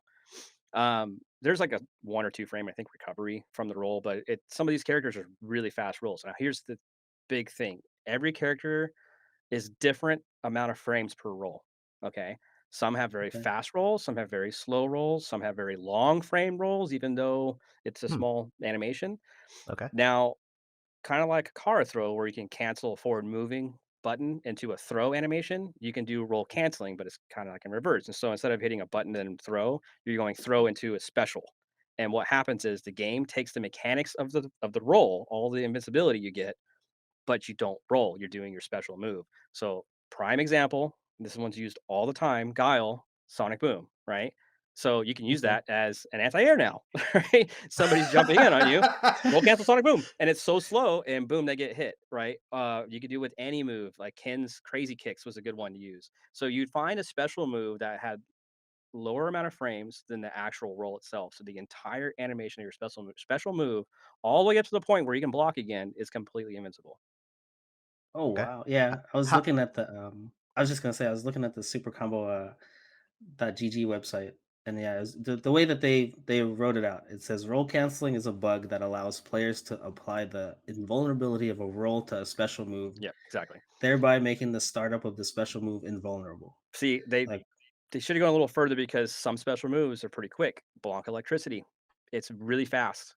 the entire animation of electricity now is completely invulnerable. Like, what? That's not so me personally, my biased opinion should have been banned, but how do Real you quick though, before we get into that, so yeah, how much did this change the game? Like, how big of a deal was this? completely changed it. So, uh the game, yes, was a slower paced game. It was a very zoned game. It didn't there wasn't a lot of damage in the game. I mean, if you had all 3 bars, unless it was like a ratio 4 character or a couple special circumstances, you're probably gonna do 30% damage, right? It's low. Depending on the character. Sagat is an example that can do way more than that. But once you added role canceling, the zoning aspect kind of went away. Everything became a little bit, you know, what's the word I'm looking for? Uh, you could be way more aggressive. You didn't have to worry about being zoned out through fireballs. You can just go through the fireball. You can just walk and go through the fireball. Yeah, Like because what? of Like invincibility, right? right. Yeah, And you didn't have to worry about being rolling in front of them and then getting thrown while you're trying to get through the fireball because that would be part of the game. So for example, if like, if you're just sitting half screen and somebody throws a fireball, you could just roll right through it, right? And get past them and maybe punish them. But if it's a little bit further than that, no, or too close, then they can throw you. So that there was a big zoning aspect with rolling. Um, but now you're just like, "Hey, I'm Ken. I'm gonna walk up and you throw a fireball, cool, I'm gonna crazy kick and I go right through it and whatever, I don't care. Or I'm gonna do Tatsu and just my start at Tatsu is gonna be completely invincible. I don't have to worry about being too far or too close. Whatever, Huh. just whatever you want to think of. Think of any special move and now make it invincible. Like what can you do? Blanca, ball right through. Whatever, who cares? Right? Don't need EX meter for it anymore. Like, So I see okay. the bias a little bit. So why don't Yeah, you? okay, yeah, but no, but I'm gonna explain why it can't be banned. Okay. So how how do you prove somebody's doing it on purpose? I mean, obviously yeah, if they're Oh abusing it. wow, yeah, yeah, exactly. Like, how do you like without seeing inputs or stuff like that? Yeah, like you wouldn't know. Right. I didn't think It about that. I Yeah. mean, I'm sure it probably got discovered by accident. Like, who's gonna go in there thinking they can cancel a roll, right? It probably was like just accidental. Like, how did that happen? Why did that have invincibility? Like, Yeah, what? And then how it works. You just figure it out. But so that's first off, how do you stop it? But then secondly, because there's a lot of gripe about how slow the game was, and the game was getting stale. There's only certain characters that you could play. People were like, "Oh, you Oh, can only play Sagat, you can only play Cammy, you can only play Blanca." There was a very limited amount of cast because yeah, yeah, I would agree with this. Because of with the way the game was played, but pre-roll, it favored defensive characters okay, way more than it should have. And I'm a defensive player, so and I agree with that. I think it was way too defensive of a game. Once you had role canceling, all of a sudden the entire roster opened up again. yeah. okay. Everything That's what I became was gonna viable. say. Everything Okay, became yeah, viable. But on the flip side of it, it also made okay, so going to CBS2, there's 6 grooves you can pick. So you pick your mm, characters, you assign strengths to the characters. You have 4 points to decide, and then you have 6 grooves to pick. Some of the grooves will allow you to do special mechanics like rolling. C groove, one of them, yeah, right? Some don't. Like K groove does not allow you to do that, but it gives you just defense. So there's like different mechanics.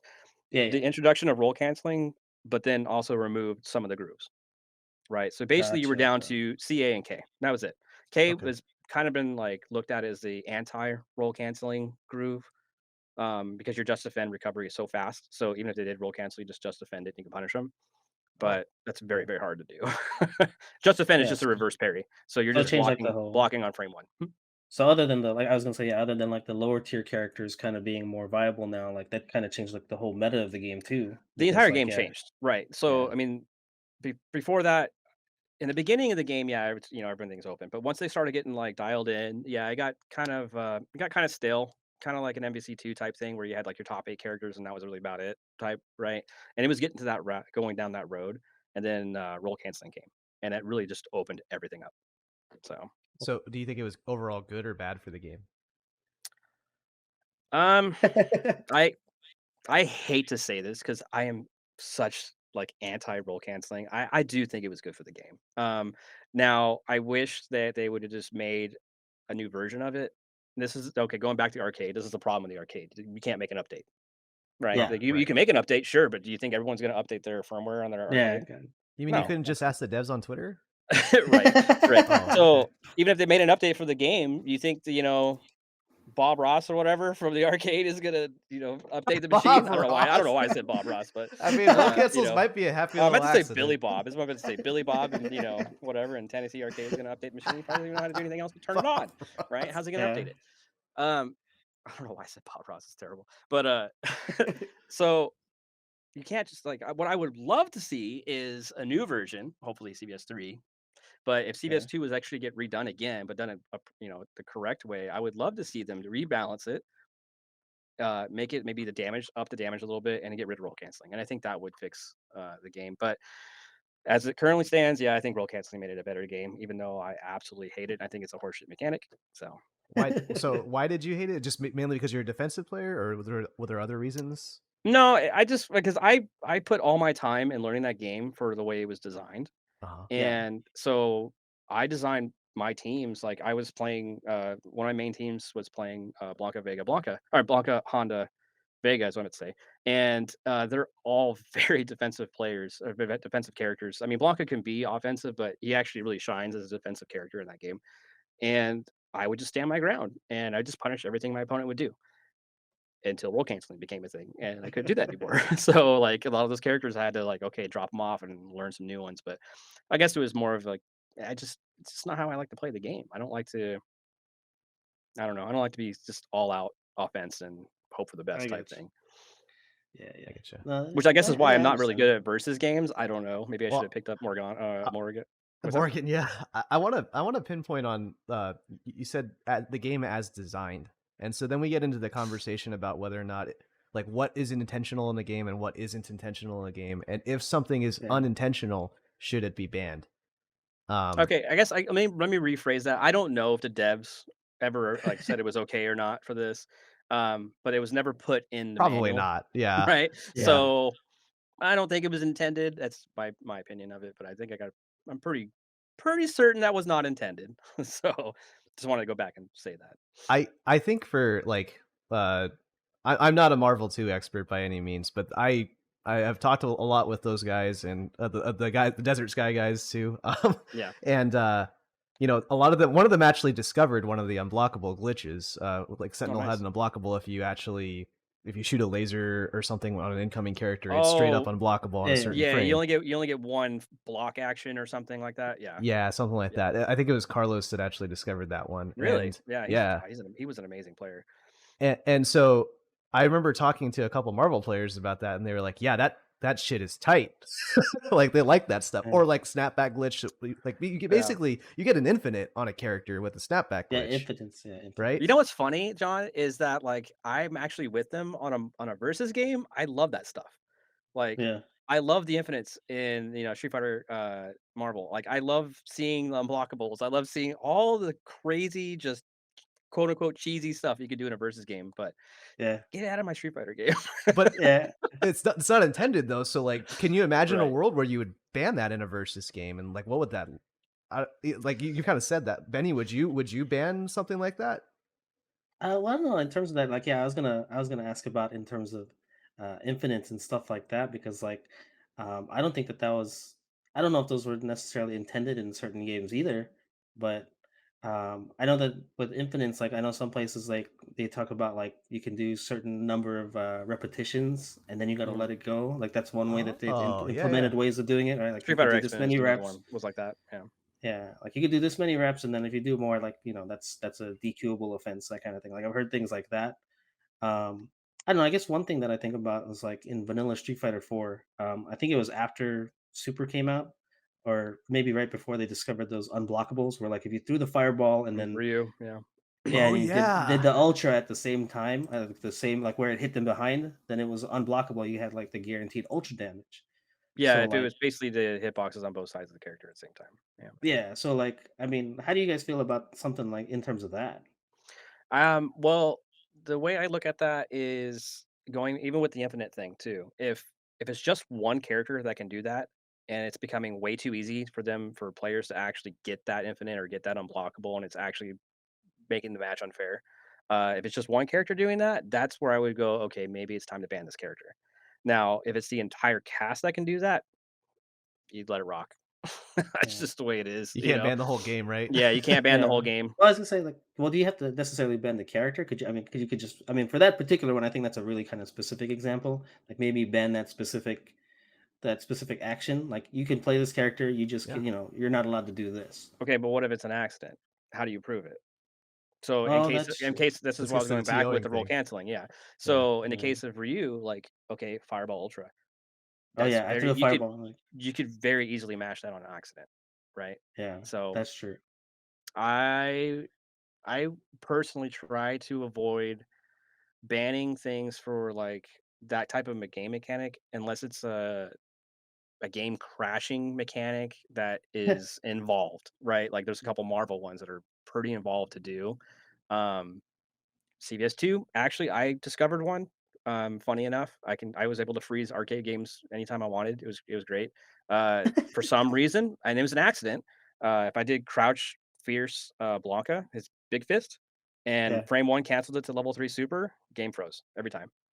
Right. So it's tough. If it's an involved type process, because even that one could be accidentally done. That's easy to yeah, accidentally. That's yeah, how I did. exactly. That's how Yeah, I discovered it. You know.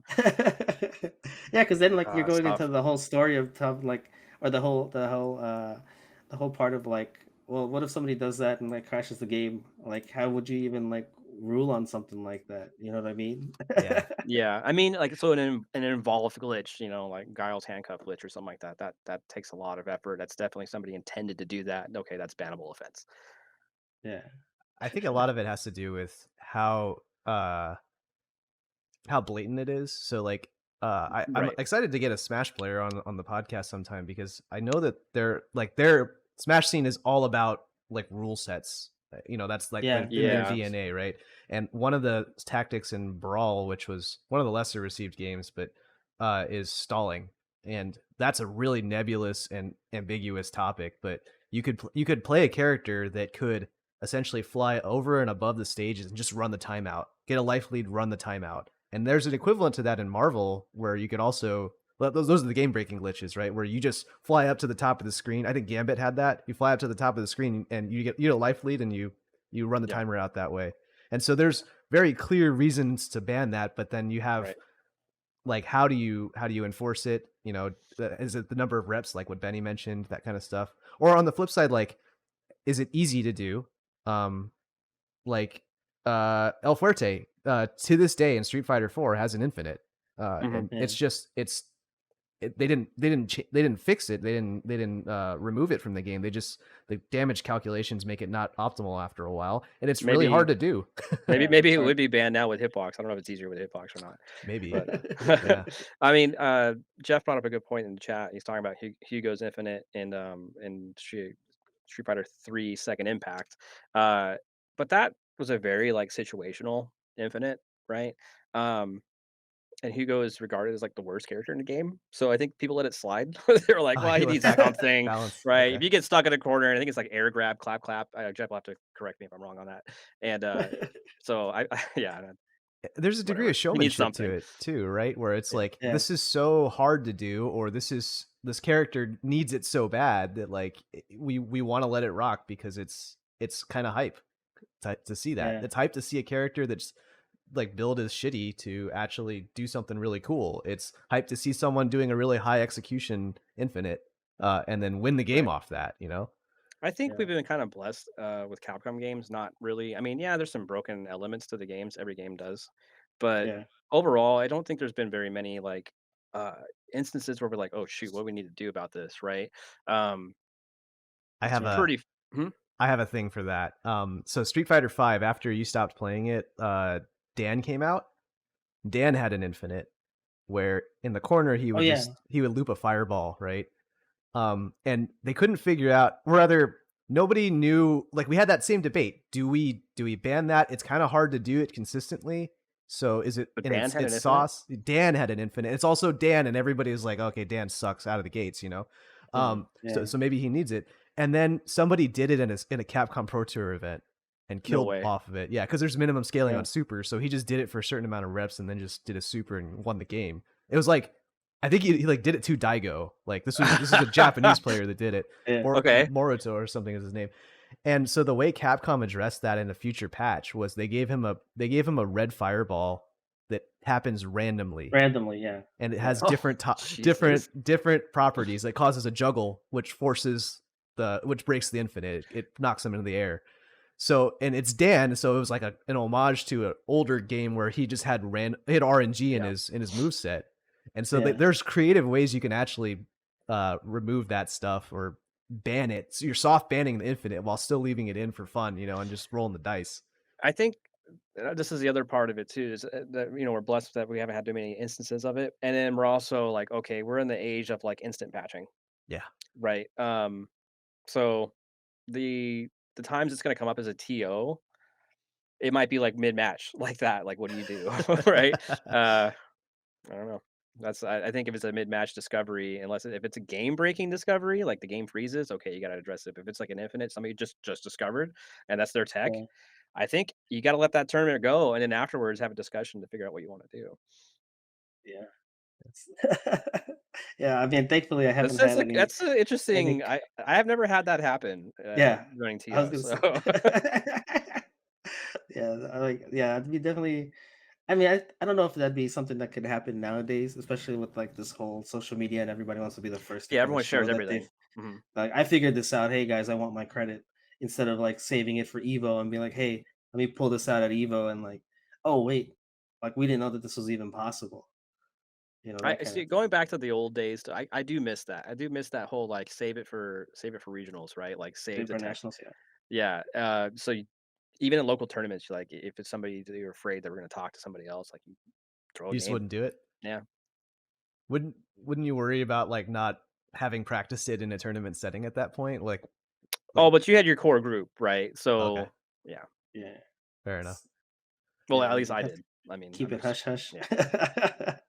Oh man, Another yeah, it was another terrible. thing I was thinking about here is like what would so to tie it to modern times, the Dragon Ball community had a character that they all voted on a ban for recently. Okay. Oh, yeah. Lab Coat 18 or Lab Coat 21, I think is her name. And Yeah.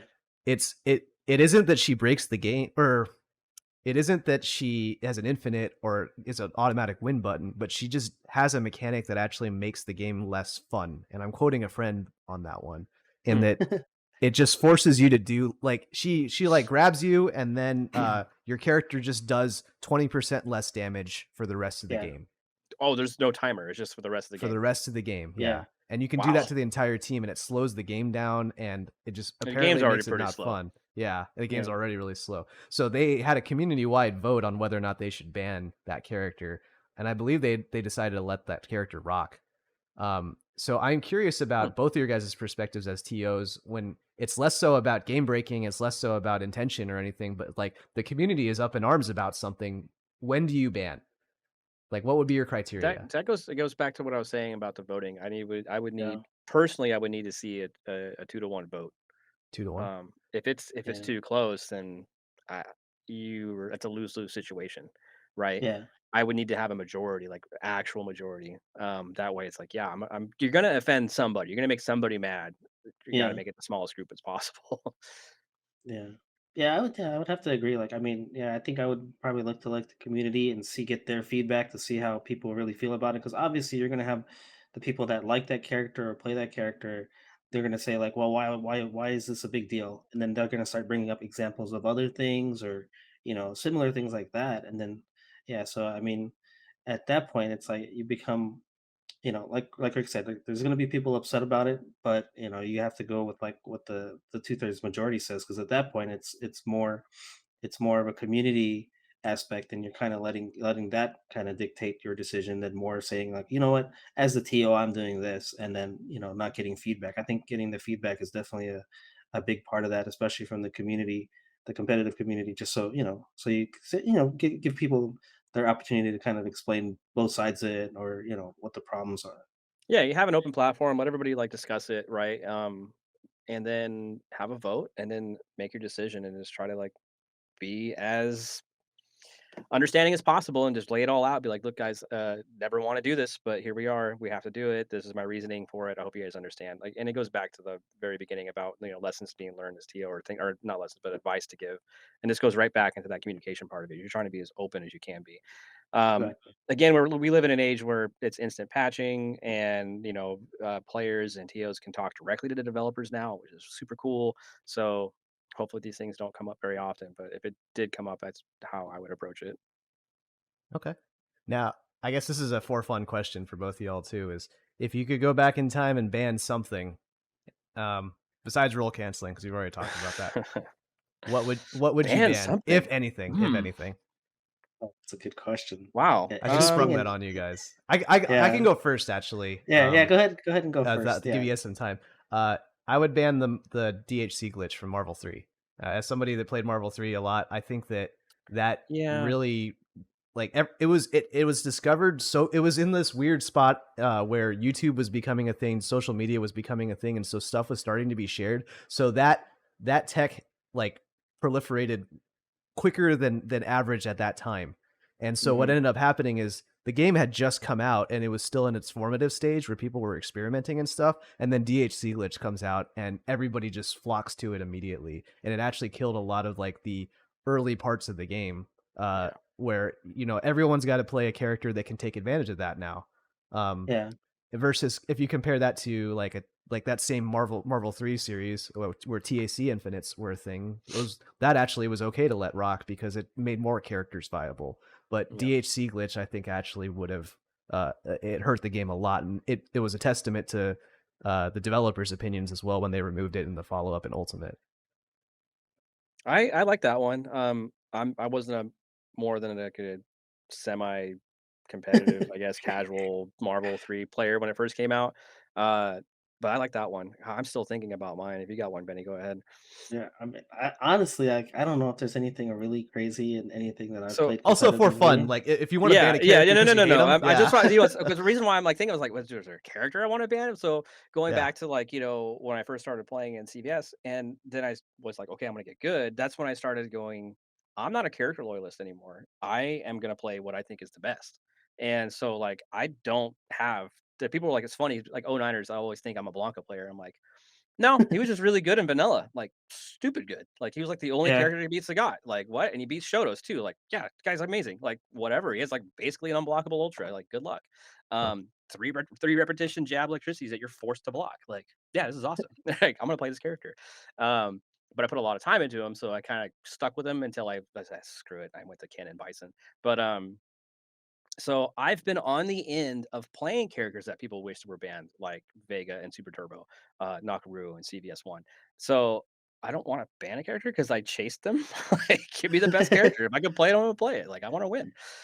Geez. I'm trying to think of see, there's Jeff Nakaru banned by Rick and CVS1 right away. Yeah, they ain't happening, buddy. Sorry.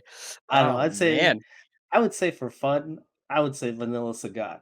Because if Okay, I remember correctly, he's the only character in that game that could do. I think I saw it somewhere 700 damage, like full ultra everything. Like he was the only character that could do that.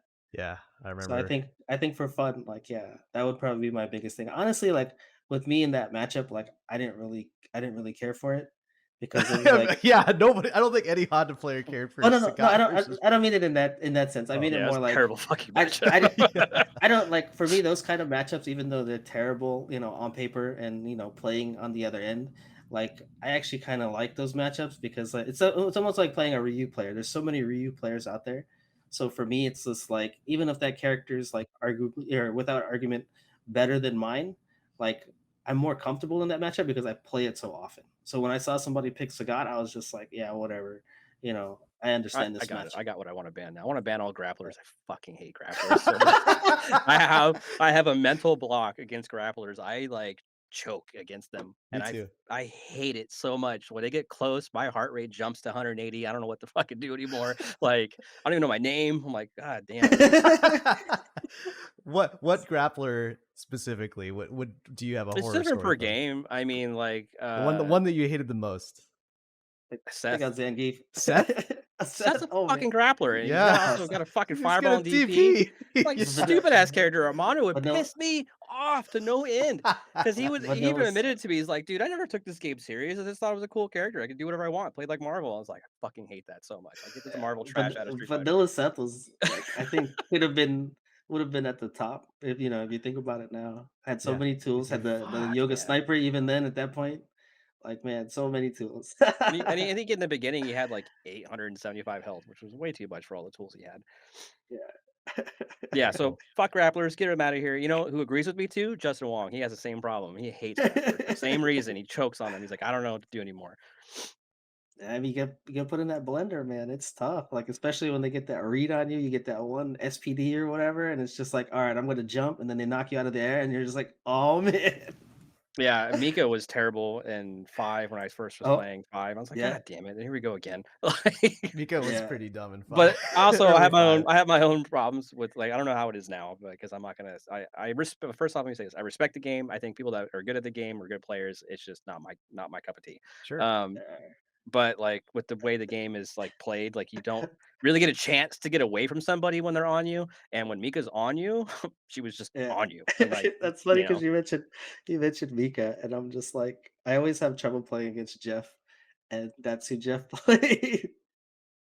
hell yeah, Oh yeah. man, yeah, One of these that was days, It fits his style perfect, right? So that yeah, was rough times, man. I one of love these days, watching we gotta Jeff actually play. have like a specialist grappler player on the podcast and ask them who they would ban, and it'd probably be something like Sim or something. Yeah, right. You know what's funny is like when I'm not playing against the grappler, right? Uh, I love watching grapplers play. Like, man, I remember when Van Geef was like pretty big in Street Fighter Oh 4. I yeah, Yeah, loved Van watching Geef, him. yeah, He was like one Snake of my Eyes. favorite players to watch. Like that guy, seeing a that's grappler actually come back from like an unwinnable matchup as a Hmm. spectator is awesome. As the player, you might as well get 2 nooses. Like, Yeah, sorry. Vangeef's a really good example because yeah, he burst onto the scene as a pad, like people called him Pad Geef because Yeah. he was yeah, one of the few people that could do a walking 720 because that was way easier on pad than it was on Mhm. stick. And so there was a conversation about, do we ban pads? That pads, I didn't go remember that, yeah. anywhere, obviously, because that's a dumb Right. idea, but like people yeah. were thinking about that kind of stuff back then even. Van Oh Geef, yeah, and man. then it carried over the hitboxes and Oh yeah. Do we want you want to go modern there? What do you guys think about the hitbox debate? Should we ban them or I no? think it's dumb. I know you just use the tools that are available. You know, everybody has the same access to every tool. So as long as it's not breaking the game, I don't care. Fair enough. Yeah, I I know that mean, there were yeah, certain games that hitboxes you can block, You could block constant twice, block. yeah, Yeah, both which is ways. Yeah. obviously that shouldn't be allowed. But if the yeah, game is not broken by a controller, that's fine. I know like Fnatic got a lot of heat because he would like have macro buttons on Yeah, his on his hmm, stick and stuff pad. like that. yeah, Yeah. You know, for doing quick try dashes or something like that. And I was like, you can get a controller to do the same thing. Like, yeah. Yeah. Yeah, I mean, it's like as long as it's not doing anything game breaking, like yeah, the blocking on both sides things come to mind. But I mean, yeah, as long as it's not doing anything like yeah, game breaking in that sense, like I mean, I don't really have a huge problem with it. That's actually funny you bring that up because it's actually in our AZ group from Mocha Latte posted about Ah, the yeah. hitbox. Like I don't know if you saw that. I'm I pretty sure stayed you out of did. that one. Yeah, what do you say? I was he was talking about banning hitbox and like how it how much of a advantage it gives you, and especially specifically in Street Fighter, and how he was going to use it himself. Well, here's Um, the thing: you can't just grab a hitbox, go play, and expect to be better. You got to spend time learning how to yeah, use that controller, right? Yeah. yeah, So that's why I don't think it's a question about banning it. Like you have to invest time learning how to use a new tool. It's not like, oh, I'm just yeah, gonna grab this now, all of a sudden I'm better. No, you invested in that. Like you had to work to yeah, get better at that tool. Some people are better on pad than they can ever be on anything else, right? yeah, So like Banky, for example, like putting him on a hitbox or a stick, he probably would be terrible. So yeah, I don't know. I mean, you see top players playing with everything. So that's another argument. Be like, why would I ban it? There's like top 8 with every controller you can Yeah. imagine. yeah. Exactly. Yeah, you got hitbox players, you got sticks, you got pads. Like yeah, it's all over the place. So this is my last question to you all. Sure.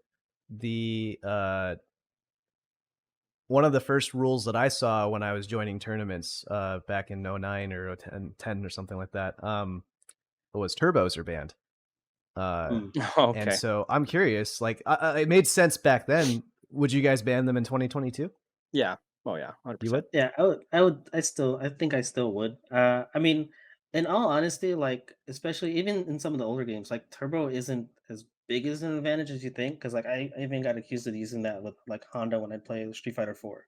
And I'm like, you can go look at my inputs because like I had a weird way of doing hands. I didn't do like a piano or slide method. Hmm. I tapped light 3 times and I tapped heavy 3 times. And to everybody else, they're like, "How the hell did Wow. you do that?" That And I seems was so like, Yeah. slow. Yeah. I was like, That That right. yeah, seems so slow.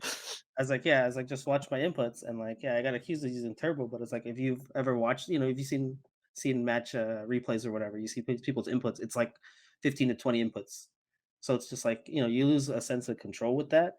But I mean, I don't know. I guess it would kind of depend on the game too, because it's just like I don't think it's super crazy, but It's yeah, I it's mean, it's funny you brought up the hands thing. Is like I'm not trying to gloat or anything, but when I went to Japan in '09, actually, vanilla was pretty new, and I went to multiple arcades. I just wanted to play all the players out there. I got to play against MOV. That was awesome, and it was funny. This goes back to the vanilla thing. I beat his Sagat like 7-0.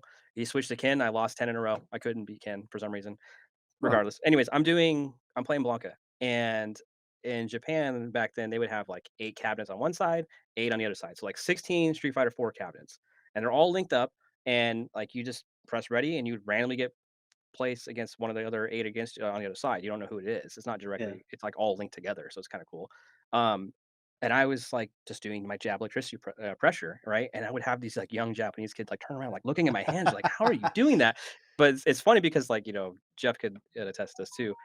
Back in the day, you would do what's called pianoing, and in, like, Street Fighter 2, you had 1 frame to do a reversal, so you would do your DP motion as you're coming up, and you would just hit jab, strong, yeah, fierce, like 1, 2, 3, and then you would have 6 chances because you had button down and button up that both counted as a button to press. So you'd have 6 yeah, chances to get that 1 frame reversal. So I was already accustomed to pianoing. So the way I do electricity is I go jab, strong, fierce, jab, fierce. So it's boom, boom, boom, boom, right? Quick 5 inputs. So it's just funny because that goes back to the whole like, turbo thing. But I crafted my way of getting 5 inputs within a second, basically. Um, I took my time. Now, if I had a turbo, not very fair.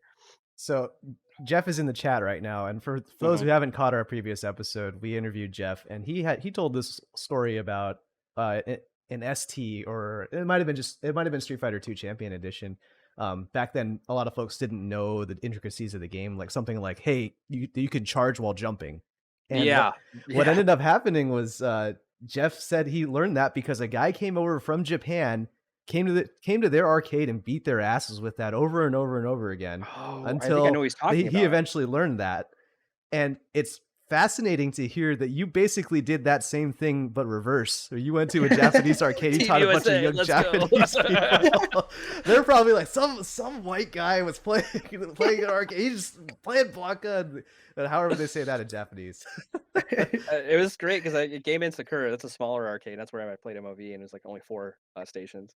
And Game in? That's where that comes from. Okay, mhm. fair enough. and it's like in an old town, like it's like old people town, like a retirement area. And I'm trying to find the best players. I stayed in Shinjuku because I was trying to face Mhm. Daigo because that's apparently where he was practicing. Never saw him, oh, which sucked. But I did a lot of traveling, and I went to Game In, and it's a small little 4 cabinet thing, and so that's why we kept getting mashed up over and over again. And then Nice. yeah, that's when some of the kids would come around and are like, "How? What? Why is this white boy beating them OV?" It was great. It felt good. But You then might have been. I might have actually went to the same arcade as you. I stayed in Shinjuku as well. I the think game, the no, Taito station. I went to Taito Station. Yeah, is that There's Game In? Same thing or no, different no. one? Game in Sakura is in a smaller town. Oh, okay, my bad, It's my not bad. in Shinjuku. I Okay, can't remember the district. Um, it's like a retirement area, and so it's like a really tiny 2-story arcade. Like where Game In, or I'm sorry, but like Taito Station's like 7 stories or something like that. yeah, Sega, yeah, all it's the 7 Segas are like 6, stories. 7 stories. That's true. Um, but no, no. So this is going back to that. Like it was great to see them, but like how is he doing this without turbo? Like how is he cheating? Oh yeah. Going back to the turbo thing, I would actually, I don't agree with you guys. I would let it rock. In Really? today's age, yeah, I think that they've already built it into the games. Like turbos are good for getting links, right? And they're already making games easier to like, they're making links easier, they're making combos easier, and so You don't why think it's not? you don't think it's going to make a game easier for somebody? Uh, I think the games are already getting so easy that turbo Oh, the advantage of That's what I'm using saying. turbo is not there. Yeah, that's basically it. not like before. Okay, yeah, gotcha. Yeah. So I'd let it rock in the same way that I'd let Hmm.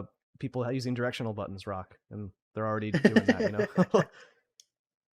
That's interesting. Yeah, I guess I can't think of like a modern game that could take advantage of a turbo, but I guess I'm only afraid of it breaking a game, like putting so Yeah, many inputs into something and all of a sudden you're getting something that's not intended, right?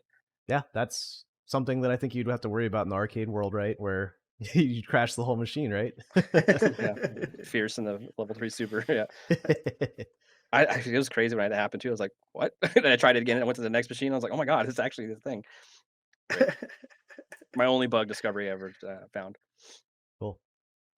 Well, that was a riveting conversation, but we are pretty low on time at this point, I think. Oh, I So just want to say real quick because you get you're talking about how I've introduced some people onto the scene. yeah, I mean the same things happened to me, and like with Jeff and Scott, they're the ones that really welcomed me, and so really got to thank them more. Honestly, I think they're the real true pillars of Arizona, and I just kind of carried the torch as much as I could. Started off as selfish reasons, but really they're the ones that kind of set the example for me, and then I just kind of went with it. So nice. Shout outs to yes. your boys. Do you have anything you'd like to plug for the stream here for the podcast listeners?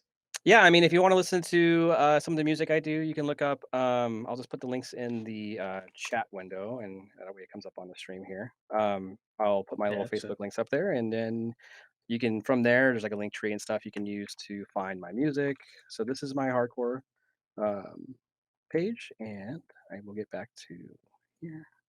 And this is my brand new bass project page. It's not a lot going on yet, but there is a lot of productions happening in the background. You can't really tell probably, but this is my studio. I guess you can tell with the sound treatment in the back. Yeah, so if you want to reach out to me personally, you can find me there. If you just listen to some music, you can find me there too.